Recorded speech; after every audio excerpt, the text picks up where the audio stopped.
In the previous episode, Jacob had taken complete control of the community and locked the zombies in cages. The X-team knelt in front of Jacob. He passionately declared, "You need not fear death. It is God's opportunity for your rebirth. Now, join us or become reborn like Williams." Garnett, looking at Williams, felt a deep sense of injustice. Gritting his teeth, he said, "Join you and scum like you? Williams, who you killed, once sheltered you and gave you a peaceful life. This place was good and safe. Is this how you repay him?"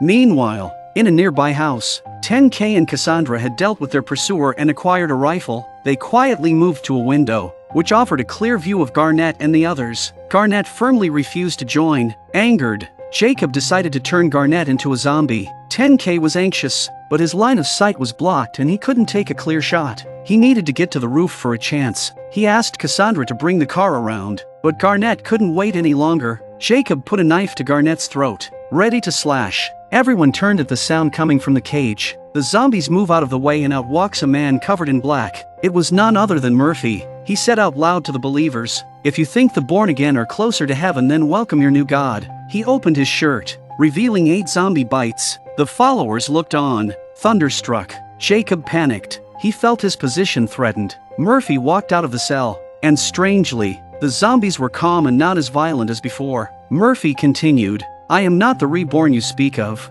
but your savior." At that moment, Murphy seemed to radiate an immense aura, surprising everyone with this unexpected side of him. The followers wavered, finding Murphy more Christ-like than Jacob. The squad was stunned. Was this the same coward they knew?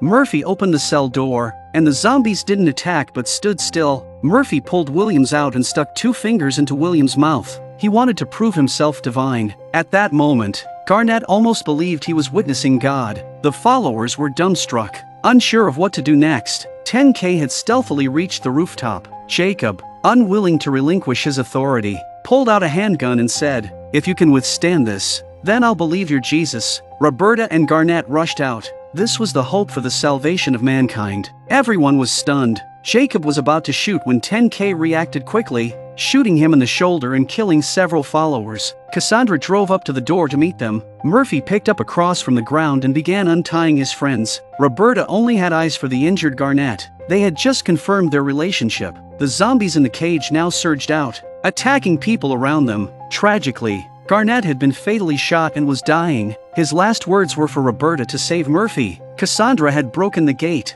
and the squad quickly regrouped at the car. Roberta, fixated on Garnett, was protected from the approaching zombies by 10K. Finally, Mac forcibly dragged Roberta away. Roberta wanted to personally end Garnett's suffering, not wanting him to turn into a zombie, but there was no time. About 2 minutes later, Garnett opened his eyes, but his pupils had changed color. The car had driven about a kilometer when Roberta shouted to stop. Wiping her tears, she approached 10K, took his rifle, and aimed it towards the community. Breathing deeply, she aimed at the zombified Garnett. In a brief moment, Garnett seemed to make eye contact with Roberta.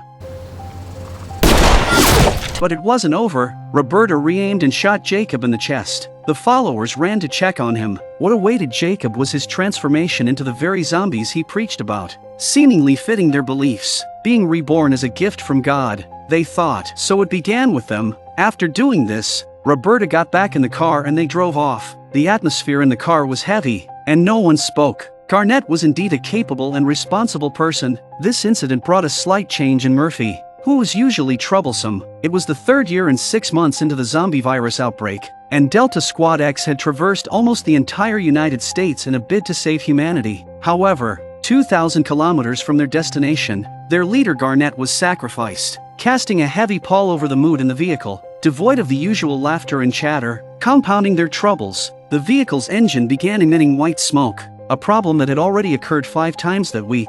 Likely due to a radiator issue, they had no choice but to stop and wait for the engine to cool down before proceeding. Roberta, normally adept at fixing cars, was lost in grief since Garnett's death. Murphy, maturing in the wake of recent events, sensed the team's disarray and the need for a new leader. He vigorously shook Roberta at the car window, urging her to wake from her slumber. It's not like they're gonna follow me, or the old man or the Wonder Twins out there. It's one of the few times Murphy speaks from the heart, but Roberta doesn't listen and turns her head back to silence. Murphy was helpless. Mac suggested that he and Addie scout ahead in case they could find someone who could fix the car. Despite Doc's insistence that it was better to stay together, Mac, determined, sped off with Addie. Shortly after they left, 10K found and fixed the radiator leak, but the car needed water. They had no choice but to add the last of the fresh water they had. After all, they could only wait for death in the middle of nowhere. Fortunately, the car started successfully after the repair, and along the way, Doc, like a father, taught 10K how to drive. 10 minutes later, they arrived at a crossroads. Trusting his instincts, Murphy directed them to take the right turn. His sixth sense proved accurate when they spotted a sign indicating a zombie-free area, a promising sign. Further on, they saw signs for a gun exhibition and beer supply, raising hopes for a lucky day, perhaps even finding a new vehicle. Unknown to them, Mac and Addie had taken the left turn at the crossroads, striding towards the horizon without concern for the distance from the main group. After several kilometers, they stopped in a deserted area, void of both supplies and zombies. Addie, puzzled about why they stopped, questioned Mac, who then revealed his intention to leave the team, believing they might fare better alone, especially since Garnett's death had fragmented the group. His only concern was Addie, hence his proposal to flee together. Addie, not angered, patiently persuaded Mac that they were a unit meant to care for each other. She reminded him of how Garnett had unhesitatingly gone back to rescue her when she was captured by cannibals. She questioned if they should now abandon Roberta and the others, arguing that they all needed each other. Mac, though reluctant, decided to listen to his girlfriend, and they turned back. But not long into their return journey, Mac slammed on the brakes, confronted by a horrifying scene, an unprecedented number of zombies advancing from the direction they had come. Despite 3 years in the apocalypse, they had never witnessed such a spectacle. On Doc's side, they continued to follow the signs and, to their surprise, they indeed found an exhibition. Moreover, there were people at the entrance responsible for security checks. Interestingly, the organizers required visitors to carry weapons for entry, as they didn't have the resources to care for the defenseless. Upon arriving, a woman seated at the entrance informed them that entry required either 7 bullets or medicine. Just as Doc was pondering what to do, a man dozing nearby, who turned out to be Sketchy, an old acquaintance from Blue Sky Camp and a well-known arms dealer, teased Doc about his fake medicine. They didn't expect to meet here. Sketchy waived the entry fee for them and began showing Doc his company's latest weapons. Meanwhile, Roberta, desiring a drink, headed straight for the bar, with Murphy following her. Concerned, feeling a bit embarrassed, Doc asked Sketchy, given their past acquaintance, for help in acquiring a new vehicle. Sketchy, apologetically stating he was a businessman, not a philanthropist, suggested they participate in an upcoming zombie shooting contest. The prize, he hinted, could be traded for a vehicle. 10K, intrigued, asked about the prize. Another man brought out a Bartley sniper rifle, a dream weapon for many, along with hundreds of bullets. Doc was indifferent, but 10K was ecstatic. Of course, he doesn't think 10K is going to win the prize, because the people who signed up for it are all tough guys. For example, that strong man over there, he was a commando sniper before the end of the world, and he was an elite sniper in the Afghan war, so he is the favorite to win the prize. 10K fell silent. At the bar, Roberta was drinking at the counter and Murphy was sitting there watching over her. A few moments later, Doc and the others walked in. They'd heard that a guy named One Emker here had a car, so they came to see if they could trade it for something else. Their plan fell through quickly, as Wanamaker, a heavy drinker, was unconscious and wouldn't be awake for another 48 hours. A man in a suit said flirtatiously, "I have a very nice car, but what will you give me in exchange for it?"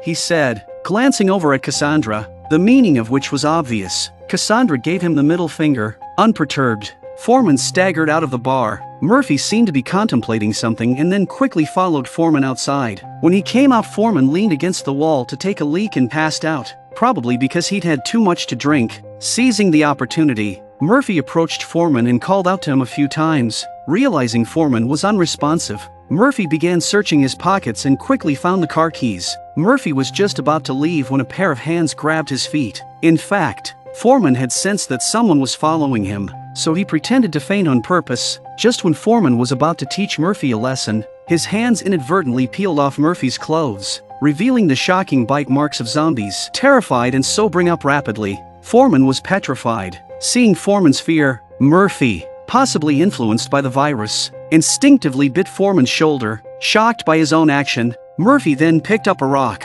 hit Foreman with it, and quickly fled. In the parking lot, Murphy struggled to find the right car among many. Meanwhile, Foreman, enraged, returned to the bar and showed his bite wound to the others, convincing them that a zombie had stolen his keys. Foreman incited the crowd to find and eliminate this monster for safety, and everyone, armed, stormed out of the bar. At the shooting contest, the registration was underway with a sizable queue. As soon as 10K arrived, he was attracted by the girl at the front of the line and felt the urge to get to know her. If he did not have to fill out the information, he would have followed him. As the contest was about to begin, all participants gathered. 10K tried to strike up a conversation but was rebuffed. All the contestants are actively preparing for the race. The prize for the first place is too attractive. The competition was intense, with the driver leading several zombies forward. The referee randomly designated targets, and any participant who missed was immediately eliminated. In the first round, a man on the edge was out.